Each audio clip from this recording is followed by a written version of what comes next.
You are never alone. You are never alone. Just reach into your heart and Allah is always there. You are never alone. You are never alone. Through sorrow and through grief, through happiness and peace, you are never alone. Assalamu alaikum wa rahmatullahi wa barakatuh, and welcome to a new episode of Family Issues. In the name of Allah, the most compassionate, the most merciful, all praises are due to Allah, the Lord of the universe. Peace, prayers and blessings of Allah are due upon Prophet Muhammad and his family, companions, and those who follow him until the day of judgment. Ameen. In the previous episode, we discussed one of the most misconceived issues concerning women's rights in Islam. In this episode, we are going to compare between the rights Islam has given to women and the rights of women in the West. We are going to discuss the feminist movements in the West and what effects it has on our Muslim families nowadays. We'd like to hear your questions and comments about this issue. Please call us on 00202 3855 248 or 249, or call us online with our Skype account, Huda_TV. We will also like to receive your questions and feedbacks on www.facebook.com/familyissues, and family issues is one word, and our email is familyissues, again one word, at huda.tv. We are very glad to have with us here in this episode Dr.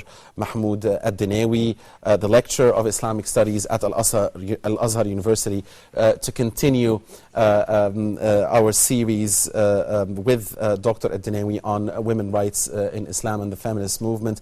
Jazakumullahu khairan, Dr. Ad-Dinawi. Thank you very much for being with us.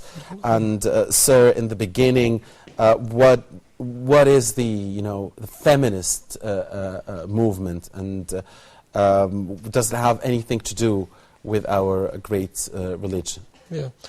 بسم الله الرحمن الرحيم الحمد لله وكفى وسلام على عباد الذين اصطفى ولا سيما النبي الذي اصطفى سيدنا محمد وعلى آله وصحبه وسلم تسليما كثيرا. This issue has been there has been a hot debate or a hot discussion about it, about especially women's right, as you have just mentioned, in Islam, and to compare it to the Western concepts and so on. But the feminist movement started to appear in exactly 1880 in France, first of all, and then this conception was moved to America, and then after that was moved to UK, and after that in 1920 such movements started to appear in Egypt, in a way, for defending women's rights and claiming that, for example, Islam was unjust to women, or Islam deprived the woman from her own rights. But I think we said in previous episodes that Islam, at the same time that Islam gave prestigious position and status to women, in other communities, women was treated as a piece of furniture. She was deprived of anything, of all her rights. She even wasn't considered as a creature in a way. But Islam, since the Prophet ﷺ a long time ago, he said in the sound hadith in Arabic, النساء شقائق الرجال, or women are the twin halves of men in a way. They have the same privilege, and we stated before different verses that talk about this issue, that both will have the same reward in the hereafter. Indeed, Dr. Dinawi, and we also talked in the last episode about many rights that Islam has given to women. So we just, to clarify this, the feminist movement originated from the West, and it has nothing to do with our religion. Before we proceed, can we just remind our viewers of the some of the rights that Islam has given to women, from the very beginning, if we tackle the fact that when Islam came, those in Jahiliyyah used to bury the female born babies and used to be sad if Allah had given them female babies and not male babies. From the fact that there was ubudiyya in many of the cases, it was with women. From the fact that women have the right, of course, to choose their partners, from the fact that women most of whom are mothers, from the fact that Allah has told His Prophet, sallallahu alaihi wasallam, who then told us that your mother is the most important person in this life, and from other aspects and angles as well. Just a reminder of... actually, there are loads of things. There is a big list, a long list about the rights that Islam gave to women. First of all, Islam gave her her own control over money. If she got money, she has the right to inherit. She has many shares. As we said, she could be a mother, she could be a sister, aunt, daughter, and all those types have great shares in inheritance. So once she inherits something, the money is her own. She is not entitled to spend. She is not entitled to spend on the children, on anybody. The money is hers. So she can invest it, she can put it in a bank, she can do whatever. It's not the case like man, right? Indeed. And when a person came to the Prophet ﷺ and he asked him, "Oh Messenger, will you allow me to go for jihad?" The Prophet said to him, "Do you have a mother?" The man said, "Yes." Then the Prophet said, "Go, and under her feet is paradise. إلزم قدميها فثم الجنة." So means you have to be dutiful to your mother, you have to be kind to her. In another hadith, when the Prophet ﷺ was going to deliver a speech, and before going to the pulpit, he said the word Ameen 3 times. And the companions asked him, "Oh Messenger, we heard you saying the word Ameen 3 times. What does that mean?" He said 2 things, and then he said the third is a person who was living, and it was during the time of his parents or one of them, and they didn't help him, or he was not dutiful to them, so he was prevented from entering paradise. من أدرك أبويه أو أحدهما ولم يدخله الجنة. So this is another thing. Right. When a person came, he said to the Prophet, "Oh Allah, which person should I keep company with?" He said to him, "Your mother." The man asked, and then the Prophet said, your mother 3 times, and at the end he said, "Your father." Right? So you can never... And you explained to us, Dr. Danawi, in the past episode that the part of the wisdom behind the fact that Allah has decided that females get 1/2 of the share the males get when it comes to inheritance is the fact that women are not obliged to spend a single penny, cent, or pound, as long as they are married. It's the man, it's the husband that has to and is obliged to cover all the needs of his wife and his family. Just if you compare it to the West, for example, some people say, "Oh, the West is giving her half of the inheritance or half of the legacy or property or whatever." Right? And Islam doesn't do the same. But in the Western communities, she is responsible for everything. She is responsible to maintain herself, maintain her life. If she had a baby, then she is supposed to spend on the baby. But Islam says, no, your money is yours. So in fact, Islam has been more generous to women when it comes to this. Definitely. Because you get the half, but you don't have to spend a single cent. Except if you want to do it from out of your own will and your own heart. That's right. Subhanallah, some jurists said that the husband also is recommended to pay some money for his wife, for the services she is doing, like cooking, washing the clothes, and cleaning the home. He is recommended to pay her something like a way of compensation in a way. It's not like some other communities which say, she must do that. No, she is not. Islam, subhanAllah, has given her a great prestigious equal to man in some areas, especially in paradise. As Allah subhanahu wa ta'ala says in the chapter of Ghafir, مَنْ عَمِلَ صَالِحًا مِنْ ذَكَرٍ أَوْ أُنْثَى وَهُوَ مُؤْمِنٌ فَأُولَٰئِكَ يَدْخُلُونَ الْجَنَّةَ يُرْزَقُونَ فِيهَا بِغَيْرِ حِسَابٍ. Whoever is doing a righteous deed, whether a male or a female, in paradise, they will have living or provision that will never be ended.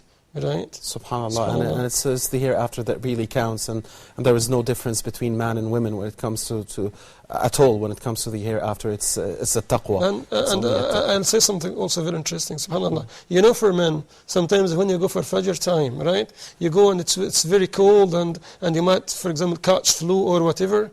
Women, in their home, they get the same reward.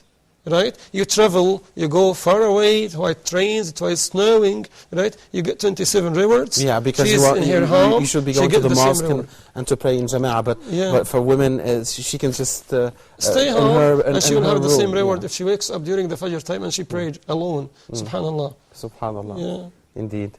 Subhanallah, I mean, Allah has made men special in certain things and women special in certain things, and in the end He's the Al-Adl, He's the all just. That's right. So definitely women rights in Islam are the rights that should be there, because after all it's Allah's Sharia and it's Allah's orders.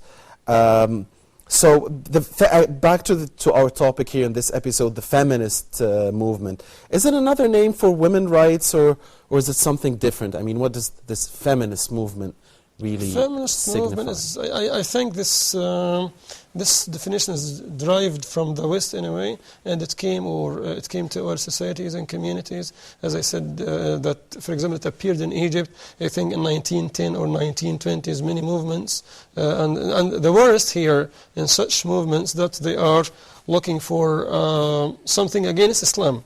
Right, just like one of the very famous women in Egypt, she has taken off the hijab and she said, "No, we are looking for freedom."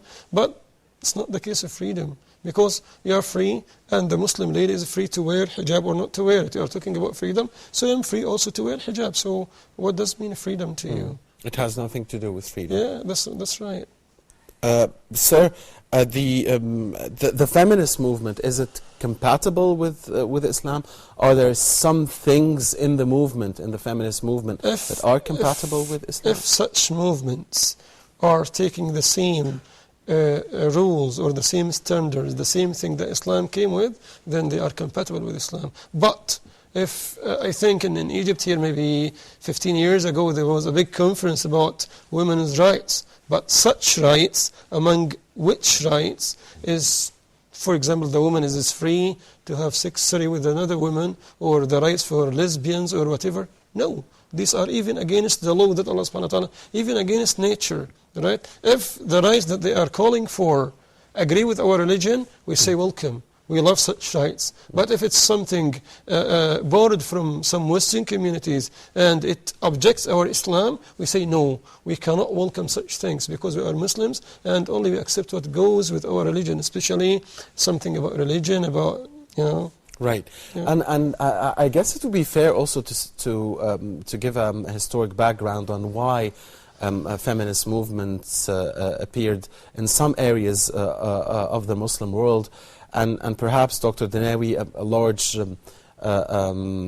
reason for that would be the fact that due to culture and not religion, due to misunderstanding of religion, and due to certain cultures in some Muslim countries, there was a mistreatment of women to an extent that women had to cry out for their rights, yes. Correct?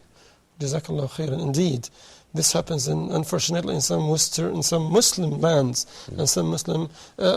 It's not something very, very. I mean, we can say that some people, they deprive, till this moment, they deprive women from having their shares in inheritance, and they say, okay, because tomorrow she's going to get married, and another one will take the money. It's not your problem. Give her her right. Even if she gets the money and burn the money, this is her money. So this is what Allah subhanahu wa ta'ala decides. You can't interfere with Allah subhanahu wa ta'ala regulations, with Allah subhanahu wa ta'ala laws. Once Allah subhanahu wa ta'ala, for example, says she has 1/4 or 1/3 or whatever, give her her share, even if she's going to tear the money into pieces. This is her right.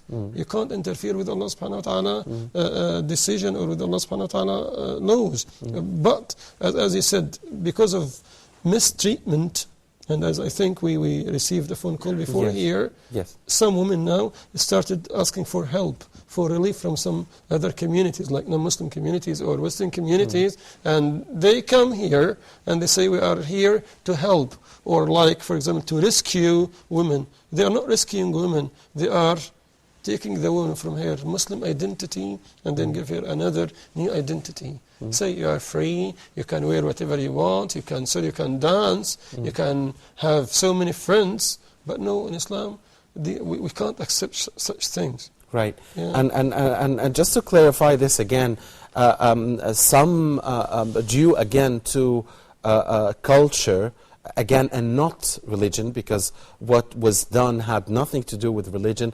Some in the Muslim world, for instance, used to, and maybe still do, probably they still do, force their daughters, for instance, to marry a specific person. Against their wills, right? Against their will. And subhanAllah, definitely at the end, this marriage is going to fail, to collapse.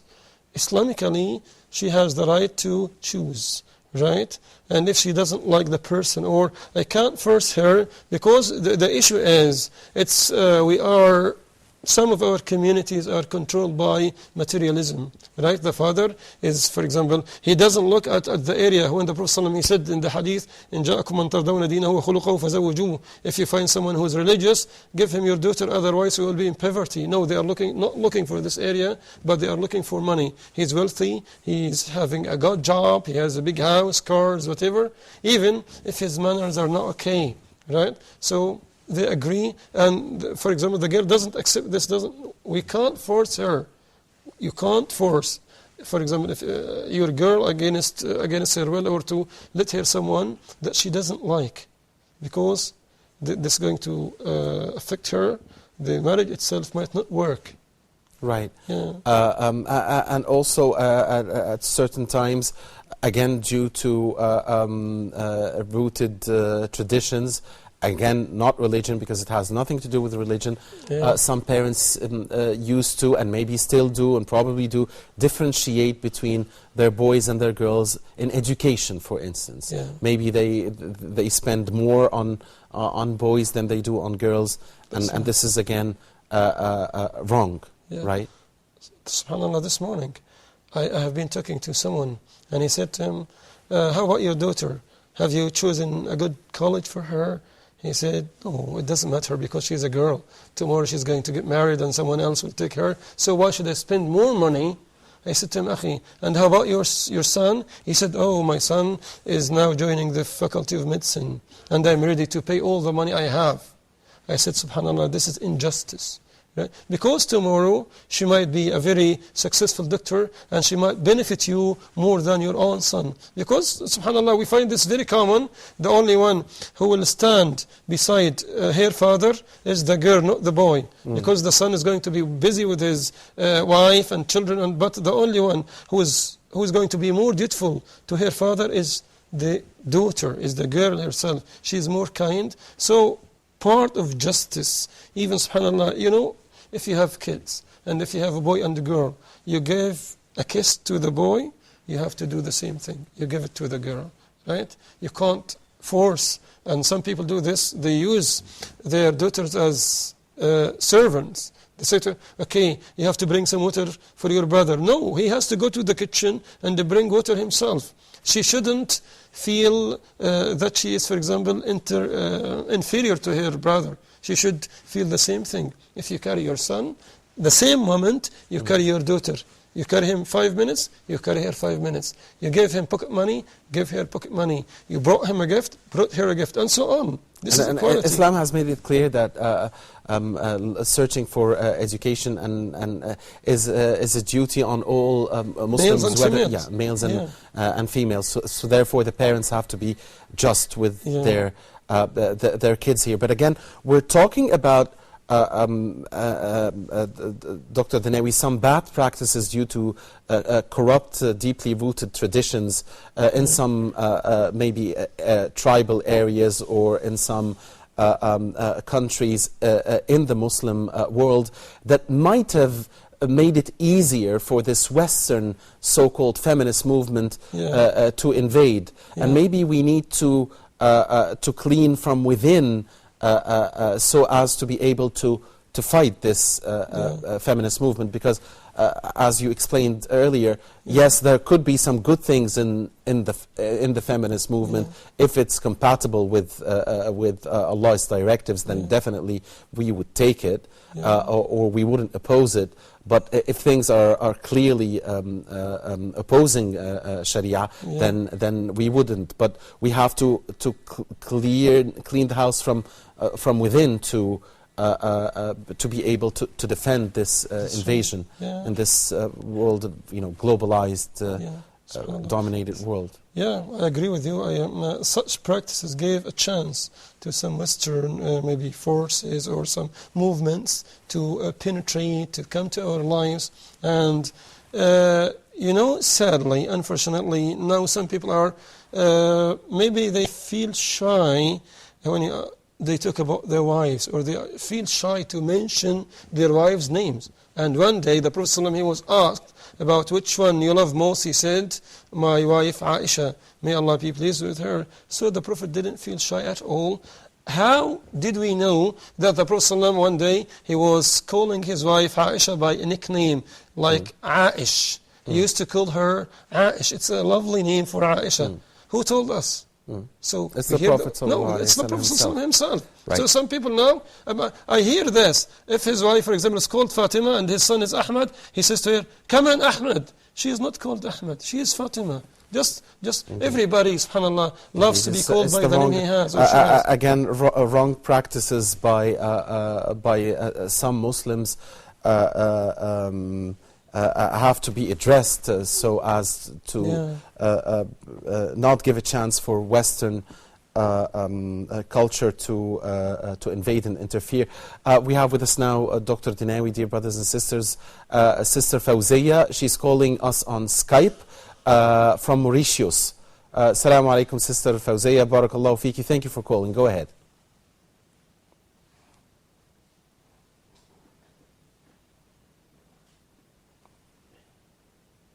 Yes, hello, Sister Fawziya, you are on air. Go ahead. Assalamu alaikum.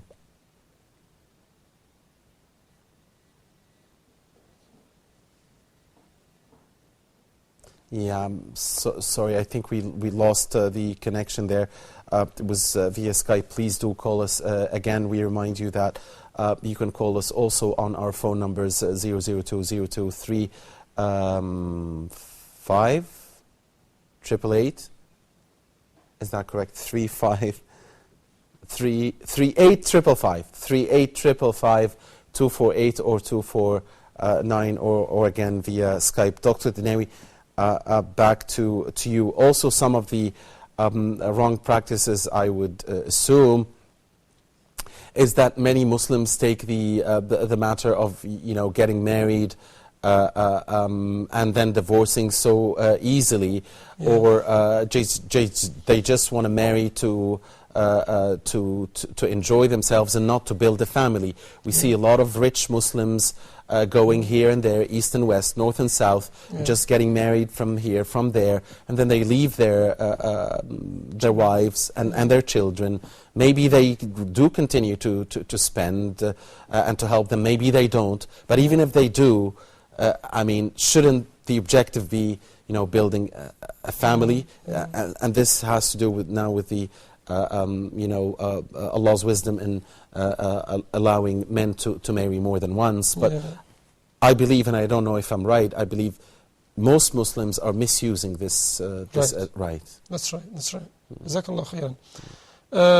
Unfortunately, this is the truth.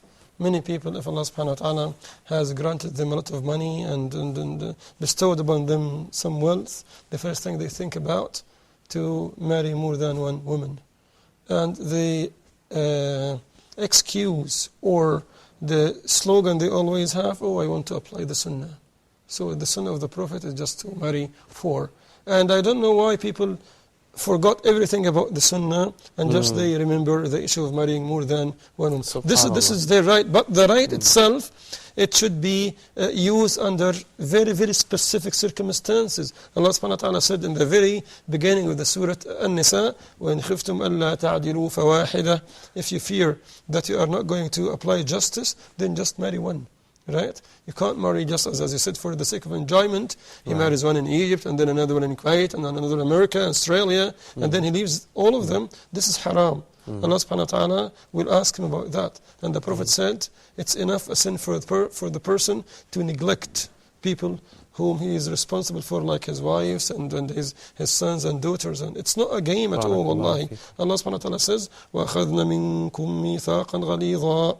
Indeed, you have taken from them a very strong bond, a very strong covenant. Barakallahu feekum, Dr. Dinawi. Dear brothers and sisters, Dr. Dinawi, allow us to take a break here. When we come back here on Family Issues, we'll be discussing more about women's rights in Islam and the feminist movement and what is compatible in the feminist movement with our religion and what is not, and the effect of the feminist movement on our societies when we come back, inshallah. Please stay with us. Assalamu alaikum. Never alone, you are never alone. Labbaik Allahumma labbaik, labbaik Allahumma labbaik, labbaik. Hajj is the largest gathering of Muslims in one place from all over earth. There is no other day in which Allah will free necks from the hellfire. The objective of that gathering is to put these hearts together. Then the day of Arafah. وَأَذِّن فِي النَّاسِ بِالْحَجِّ يَأْتُوكَ رِجَالًا وَعَلَى كُلِّ ضَامِرٍ يَأْتِينَ مِنْ كُلِّ فَجٍّ عَمِيقٍ. We're going to talk about towards an accepted Hajj, towards a Mabrur Hajj. What do you need to do? The blessed days of Dhul Hijjah are blessed for everybody, whether you are in Hajj or not. Complete the rituals of Hajj and Umrah for Allah. والنعمة لك والملك لا شريك لك لبيك الله لبيك اللهم لبيك لبيك اللهم لبيك لا. Why is it your favorite? We shot it right there. You shot it right here in the studio. Right here. In the studio was set up there. Right on. And everything was set. It was so beautiful set. Jazakallahu khairan. May Allah reward you. Back by popular demand. It's the 3rd week in a row, and I'm about to let him host the show. The class of this show has taken a drastic dive. Can this play a role in Islam? Being strong and using martial arts as self-defense? Yeah, of course. Islam, the Prophet ﷺ said, Al-mu'min qawiyun khayrun wa habba ilallah. Min al-mu'minin da'if. That a strong Muslim is more beloved by Allah than a weak Muslim. We have a call, Abdullah from Cairo, Egypt. Assalamu alaikum, sister. How are you? It's not Abu Hafsa, it's Abu Hafsa. Oh man, so maybe I need to take the course. Yeah, exactly. You need to take the course, inshallah, especially the 0 level. Well, assalamu alaikum. Welcome to the show. He sent me an email this morning saying, Rafi, please host tonight's show, Viewers Pulse. I've lost my voice. لبيك لا شريك لك لبيك لا شريك لك إن الحمد والنعمة. Never alone, you are never alone.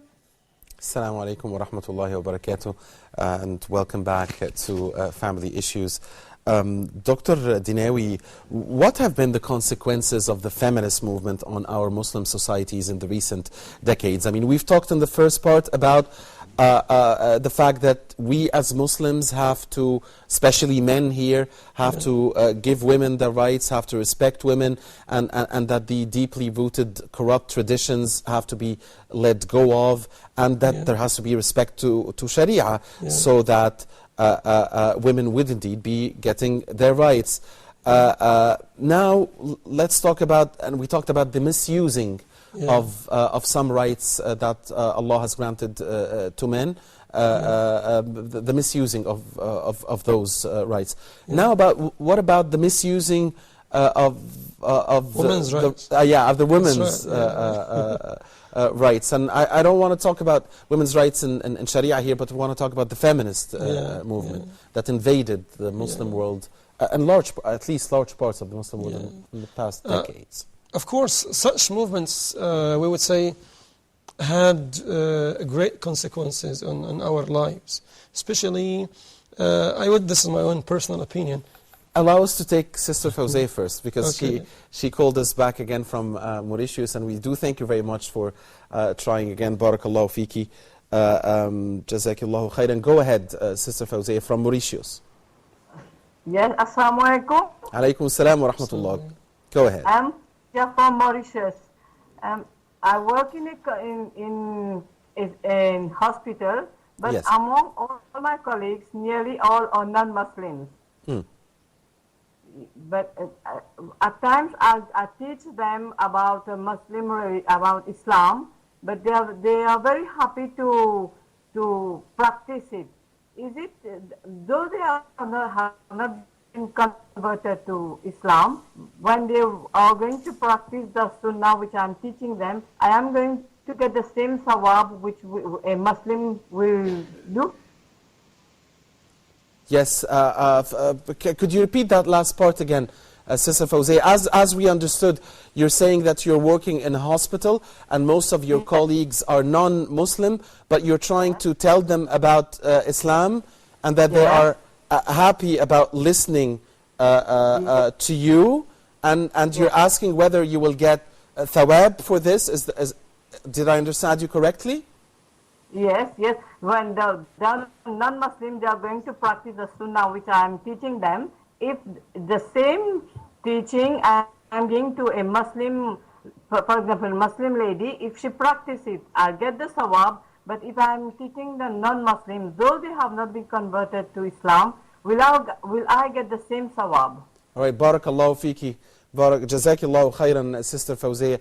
You'll be hearing from Dr. Dinawi. She's saying that she knows, of course, that if some of the people she's talking to you embraces Islam, then she will definitely get thawab. But she's asking, what if they don't? But they still listen to her. Jazakallahu khairan. Yes. Barakallahu fiha. Yeah, Sister Fawzia, of course, you will get, inshallah, a reward from Allah subhanahu wa ta'ala. All we is just as we are, for example, cultivating something, and the results coming from Allah subhanahu wa ta'ala. Many people, they might spend years making da'wah, and, for example, nobody might convert to Islam. Right? They have done their best, and Allah subhanahu wa ta'ala will help them, and give them the reward. The same to Sister Fawzia. Allah subhanahu wa ta'ala will give you a great reward because of what you are doing. Because our job, as Allah subhanahu wa ta'ala said to the Messenger sallallahu alayhi wa sallam, فَذَكِّرْ إِنَّمَا أَنْتَ مُذَكِّرْ. You are only to remind people about Islam, and then you leave the result to Allah subhanahu wa ta'ala, because the issue of guidance is coming from Allah alone. It's not from you, it's not from me, it's not from even the Prophet sallallahu alayhi wa sallam. Allah said to him, إِنَّكَ لَا تَهْدِي مَنْ أَحْبَبْتَ وَلَكِنَّ اللَّهَ يَهْدِي مَنْ يَشَاءُ. You can't guide people, but it's Allah subhanahu wa ta'ala who guides. So we do our best, and may Allah give you the best reward for what you are doing. In the hospital while you are working. We can't do da'wah by our manners. Right? Umar ibn Khattab, may Allah be pleased with him, he said, you can't be da'iyah, you can be callers to Islam, even if you are not talking. He was asked, how is that? He said, by your behavior. Right? So by our behavior, by our practices, we can be great preachers and callers to Islam. So inshallah, and just remember, if the hadith which says, لَنْ يَهْدِيَ اللَّهُ بِكَ رَجُلًا خَيْرٌ لَكَ مِنْ حُمْرِ النِّعَمِ خَيْرٌ لَكَ مِنَ الدُّنْيَا وَمَا فِيهَا, as the hadith says, if Allah subhanahu wa ta'ala, you were a reason behind someone's conversion to Islam, then the reward is better than the whole dunya, is better than the whole world itself with all its fortunes, treasures, money, gold, whatever. Subhanallah. Barakallahu fiki, Sister Fawzian.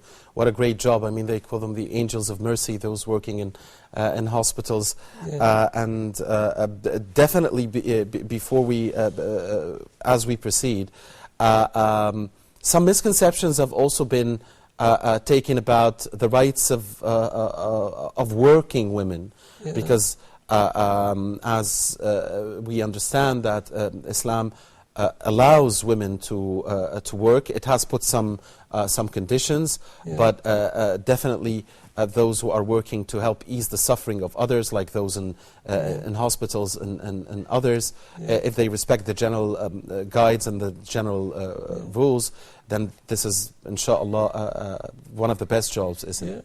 So, some people, subhanAllah, but they don't understand the philosophy of Islam. They say, oh, why Islam, for example, doesn't allow the woman to work with women, with men, right? Islam is doing its best to keep the woman's honor, the woman's privacy, the woman's life. When it says to you, okay, don't intermingle with men, this is for your own welfare. And from time to time, day and night, we read some news in some newspapers and magazines, TV shows, that there are loads of, for example, sexual harassments or sexual abuse.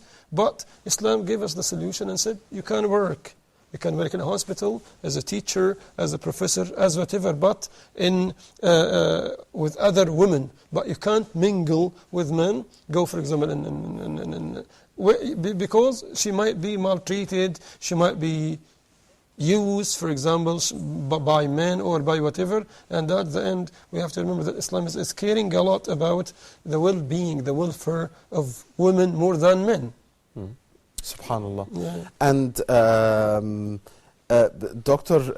Dinawi, back to the issue about the consequences of the feminist movement on our societies, and the way it was misused by women now. We talked about men the misusing of rights by men. Now we want to talk about the misusing of the feminist movement principles by women in our Muslim societies. To be fair in our talk tonight, we talked about so that some men are misusing their rights. The same applies to women also. Some women are misusing their rights. Now, what we have got from such movements, that every woman now, for very, very slight, trivial reason, she can ask for divorce.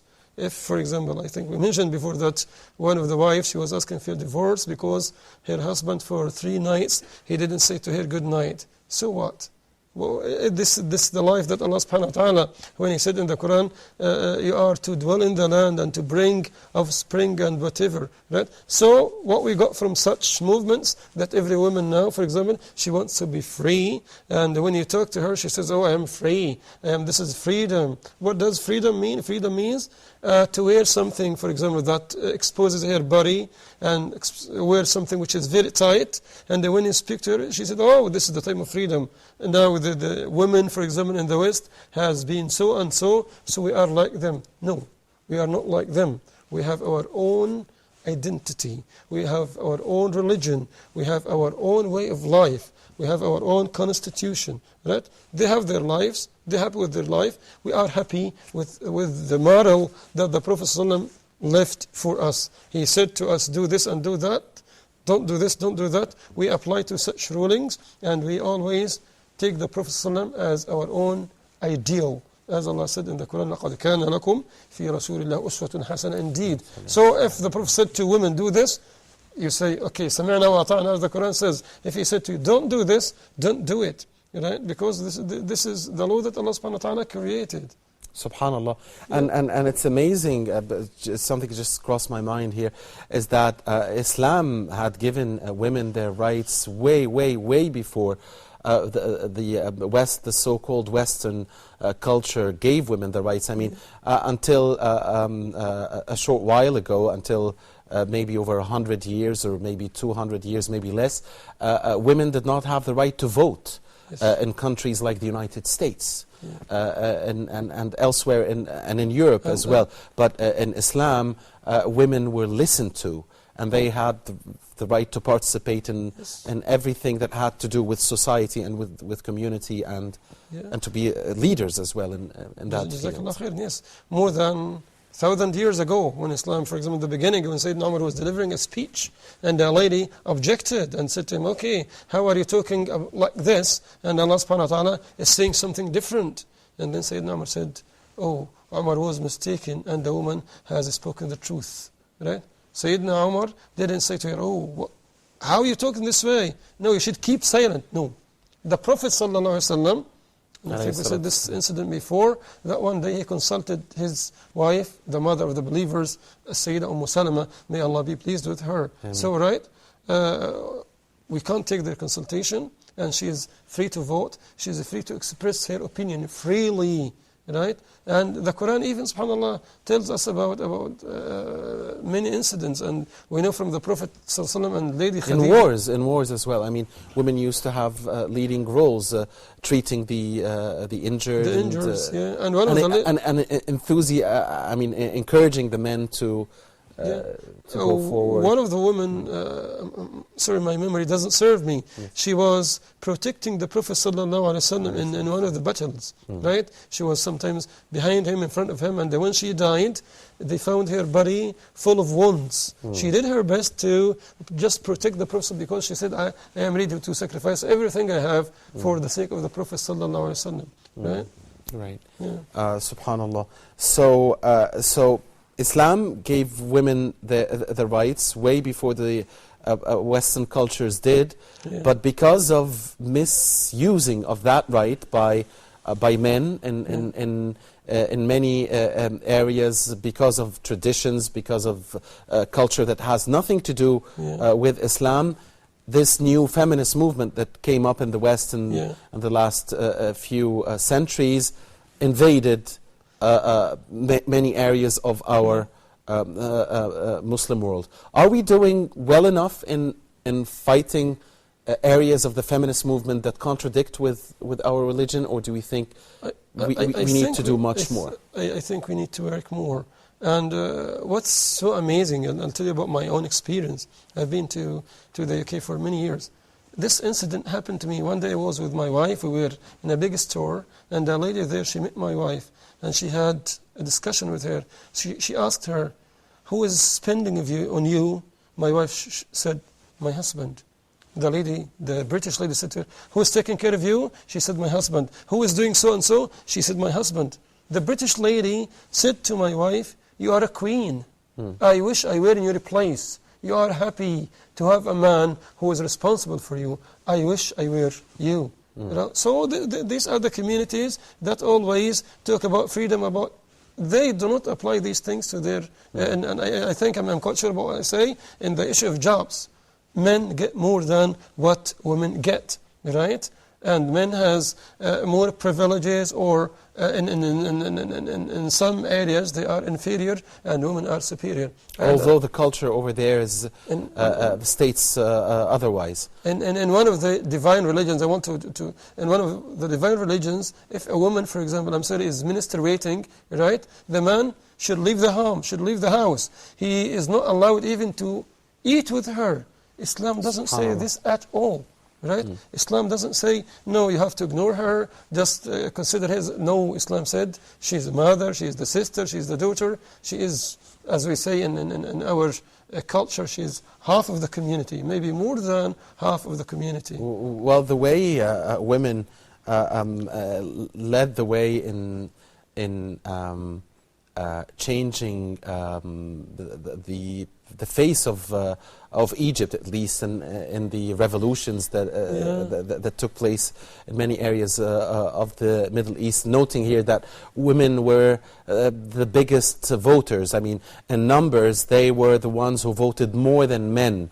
For instance, in Egypt's first 3 elections in modern history, so they were the ones that led the way and made the change. Yes, they are more than half of the community, and they are the ones that made the change. And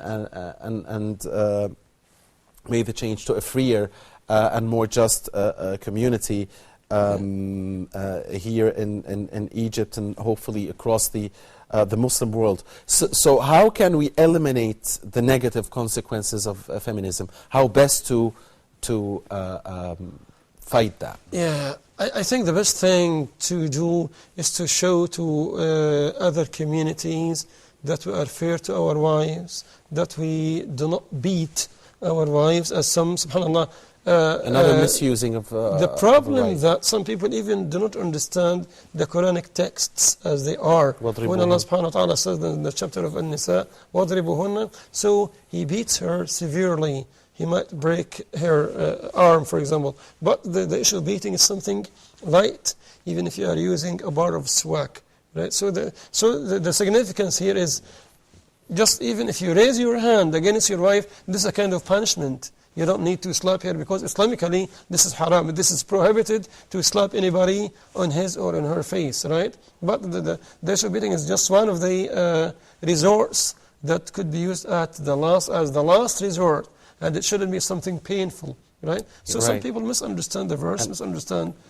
And again, I guess most people, I don't know, Dr. Dinay, but maybe a lot of people do understand, but they're just misusing the right. It's just like the وَضْرِبُهُنَّ, the Prophet ﷺ's hadith regarding salah. Talking about the kids, that we should order them to pray when they are 7 and then hit them to do that if they are not doing it when they are 10. But again, we, with our own bare eyes, we see some parents in front of mosques misusing that right. And we don't know what to tell these people and how to. This will make the children hate the mosque, right? And they will never come back to the mosque again. But the issue, I'm sorry, beating like something like this. That's the beating. Something very, very slight. You don't need to beat severely to break, for example, tooth or do something like this. I was reading a very important hadith from Lady Aisha, may Allah be pleased with her. She said that the Prophet ﷺ never hit anybody. His hand was never raised against any human being unless for the case of jihad, unless for the case of fighting. So he had his wives, he never hit any of his wives. He never, subhanAllah, even, I'll tell you something, you and the viewers, one day he asked Sayyidina Anas ibn Malik to do something, and the companion Anas, he came a little bit late. What was the reaction of the Prophet? He didn't shout, he didn't hit him. He said to him, he didn't say to him Anas, but he said to him, where have you been? Unais. Just a nickname. A name that Sayyidina Anas loved most. Right? So this is the way of how to treat with our slaves, with wives, with the children. We need to apply the sunnah, especially these days. How can we, I don't want to go away from our topic, but the whole world now is talking about. I guess you should say he was a servant and not a slave, because of course I'm sorry, yes, servant. SubhanAllah, we don't have slaves in Islam. Jazakallah khairan, barakallah fiqh for correcting my information. Sayyidina Anas was serving the Prophet and we know he served him for 10 years. He never heard a single bad word of the Prophet sallallahu alaihi wasallam. I guess the best way to wrap it up here, Dr. Dinawi, is to remind our viewers of the Prophet sallallahu alaihi wasallam's hadith, وَأَنَا خَيْرُكُمْ لِأَهْلِي. خَيْرُكُمْ خَيْرُكُمْ لِأَهْلِهِ وَأَنَا خَيْرُكُمْ لِأَهْلِي. The best one of you is the best to his wife or the best to his family, and I am the best to my wives or to my family. Barakallahu feekum, Dr.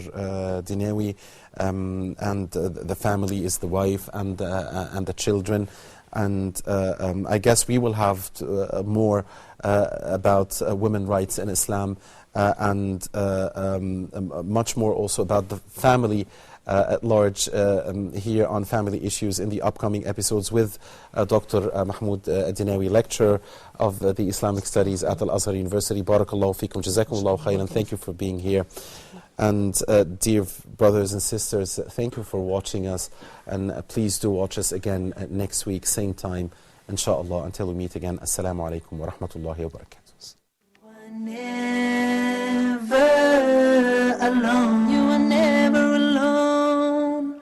Through sorrow and through grief, through happiness and peace, you are never alone. home. So now, as you long for your past, prepare for your future, but knowing nothing's gonna last. You see, this life is but a road, a straight and narrow path to our final abode. So travel well, O Muslim, and paradise will be your home.